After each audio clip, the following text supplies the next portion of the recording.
Before secondary growth, what was the arrangement of before secondary growth? What are the arrangement of tissues from outside to inner side? First there was epidermis,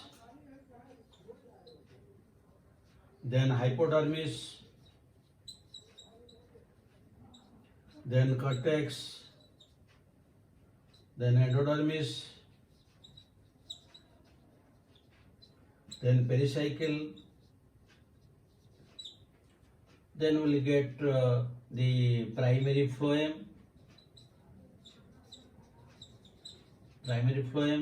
then cambium, then primary xylem, and then at the center there is meat. Before secondary growth takes place. But after secondary growth, both in stellar and extrastellar region, what are the arrangement of different tissues after secondary growth? After secondary growth, what are the different tissues?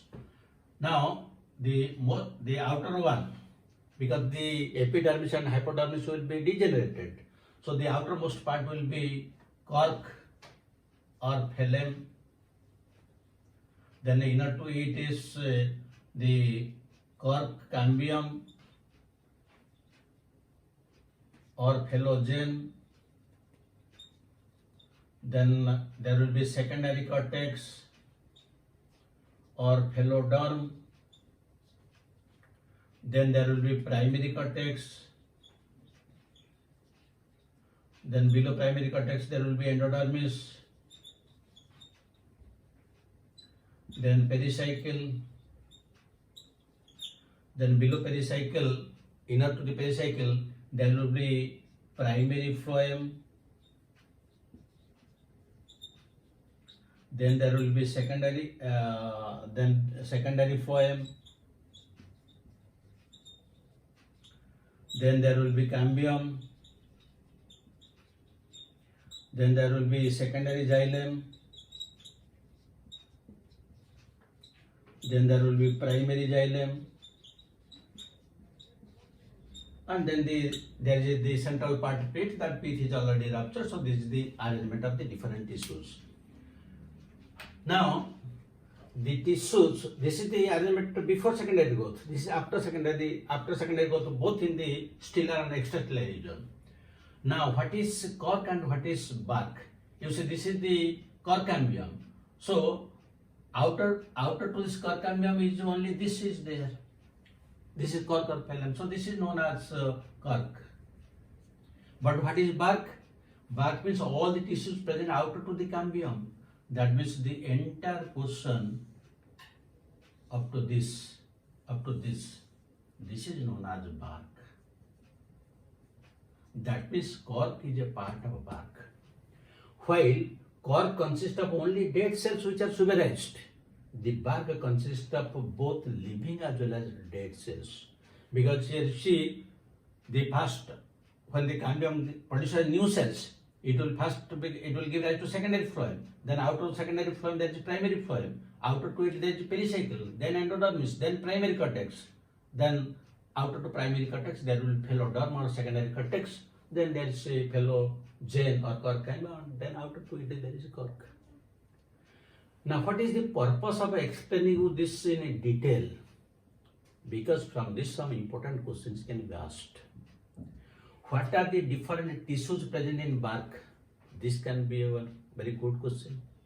The second question, more important, is what will be the sequence of arrangement of these different tissues in the bark, either from the inner side to the outer side or from the outer side to the inner side. So if you remember the whole thing diagrammatically, very easily you can remember that which tissue is present after which one, and what is cork, what is bark. Now there will be very clear-cut idea about it.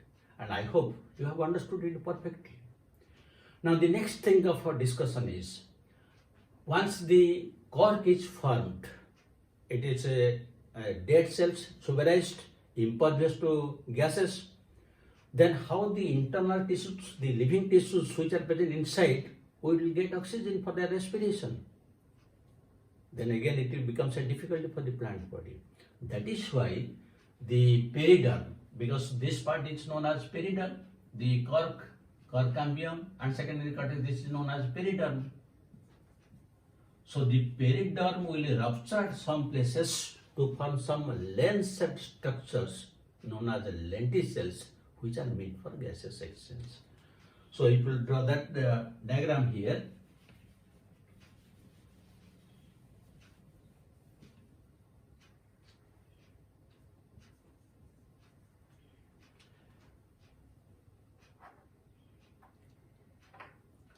now this is the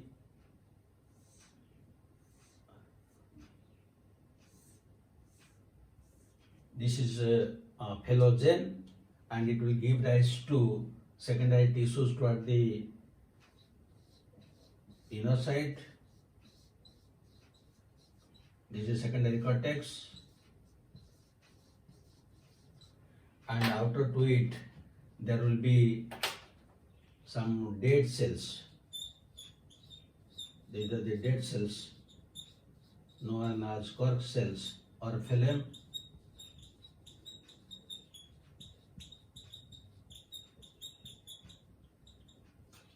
And so you see, this is the phloem or cork. This is phelogen or cork cambium, and this is pheloderm or secondary cortex. And here there will be some loosely arranged cells. Some loosely arranged parenchyma cells are there, which are known as complementary cells. These are known as complementary cells. So this lens-shaped opening is known as lenticel. So the lenticel is usually meant for gaseous exchange, so that the inner living tissues can easily get gas for their respiration. And these lenticels are clearly seen in those stems where the secondary growth has taken place for several years. But such type of lenticels are not found in case of roots. Only they are found in very old stems. So now how the growth takes place in the extracellular region, what is cork, what is bark, what are the different types of bark, and what are the different tissues included in bark and cork, everything is clear. And this is also what is the necessity of a formation of a lenticel and what is structure, these things are clear.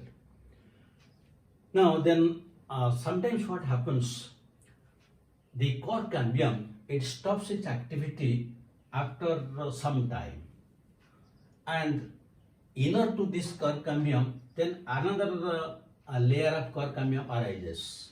Then again it gives rise to periderm. Then again it ceases its activity. Then another layer of phelogen arises inner to it. Likewise, there will be several layers of periderm formed. Several layers of periderm are formed outer to this cork cambium. So this is one periderm, this is one periderm, because they function only for a short time. So all the tissues that are present outer to this layer is known as rhytidome. This is known as rhytidome. So this is also important. And another thing that we'll discuss is that is polyderm.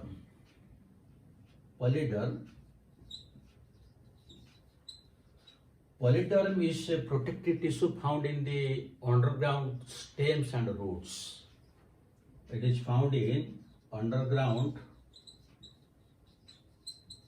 stems and roots, and it consists of alternate layers of endodermis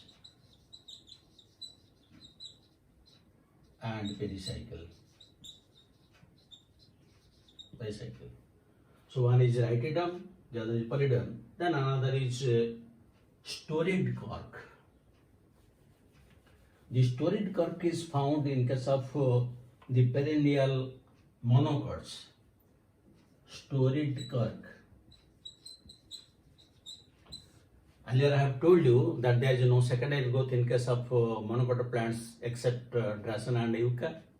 But those plants which are very big and tall in size and they survive for 50 and 100 years, how they give protection to them? So they give protection by means of storied cork.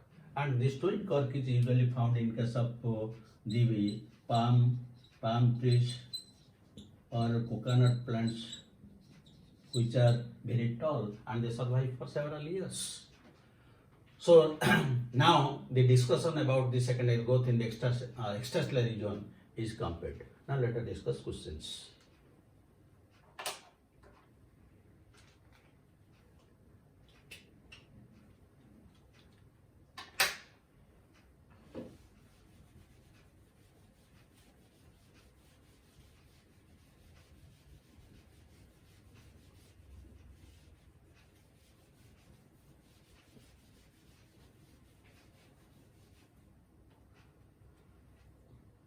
So one question we can discuss.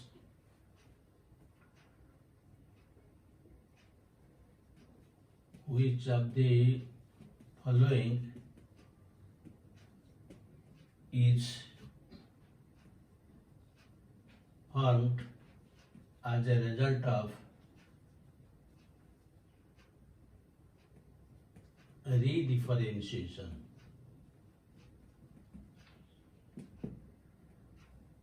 A choice phelogen, B choice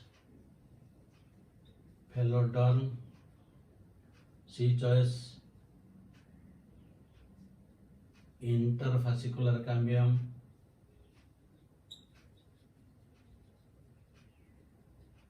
and D choice all of the above. Second question.